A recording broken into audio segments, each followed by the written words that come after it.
Retour ici à Québec à l'occasion de ce 49e congrès eucharistique international. Je suis avec le cardinal Philippe Barbarin. Bonjour monseigneur et merci d'être avec nous. Bonjour David, bonjour à tous les téléspectateurs de KTO. Alors vous êtes l'un des catéchètes de ce congrès. Sur quoi, Éminence, va porter votre catéchèse? Mais le cardinal Ouellet ne m'a pas confié le sujet le plus facile.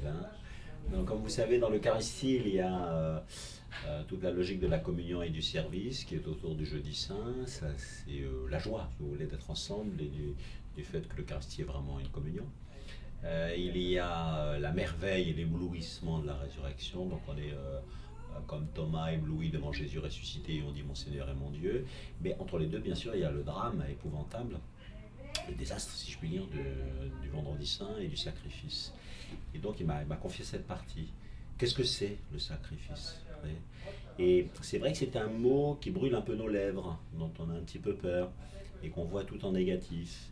Et donc moi, mon but, c'est de le montrer dans une logique positive, c'est-à-dire Dieu a tant aimé le monde qu'il a donné son Fils. Et quand il a fait le don de son Fils, cet amour descend chez nous et rien ne l'arrêtera. Et donc, quand le Christ multiplie les pains, évidemment, ce don, cette offrande et ce sacrifice, ce n'est que de la joie. C'est pour ça que dans la Bible, vous voyez souvent un sacrifice de louange, un sacrifice d'action de grâce, je t'offrirai le sacrifice de mes lèvres. Mais quand les obstacles viennent, alors l'amour ne sera pas arrêté. Et l'amour continuera. Et à ce moment-là, cette grâce, elle va nous coûter. C'est une grâce qui coûte. Voyez, et donc à ce moment-là, le sacrifice va éventuellement même nous déchirer, ce qui a été le cas du Christ. Le Seigneur Jésus ayant aimé les siens qui étaient dans le monde, avant de passer de ce monde à son Père, il les aima jusqu'à l'extrême. Jusqu'au bout, jusqu'à l'extrême, on peut dire même jusqu'à la folie. Il y a de la folie, si vous voulez, dans la passion de Jésus sur la croix.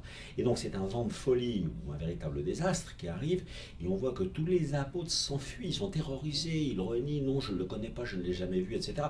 Ils en pleureront d'ailleurs, les pauvres, après, parce qu'ils comprennent à quel point ils auront été décevants pour Jésus. Et pourtant, c'est un fait.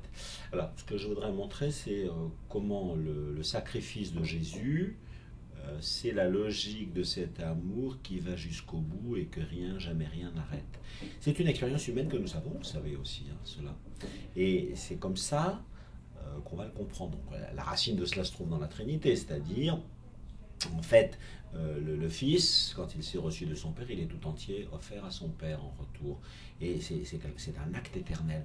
Et quand il vient sur la terre et qu'il vit cette Eucharistie, quand il vit sur la terre cette offrande aux autres, cette offrande à son Père, il tombe sur tous ces obstacles que j'ai évoqués, mais il continue. Voilà, il continue. C'est ça le sacrifice du Christ sur la croix. Merci Éminence, merci monseigneur Barbarin. On se retrouve quant à nous dans quelques heures pour un nouveau point sur ce qui se passe ici à Québec à l'occasion de ce 49e congrès eucharistique international.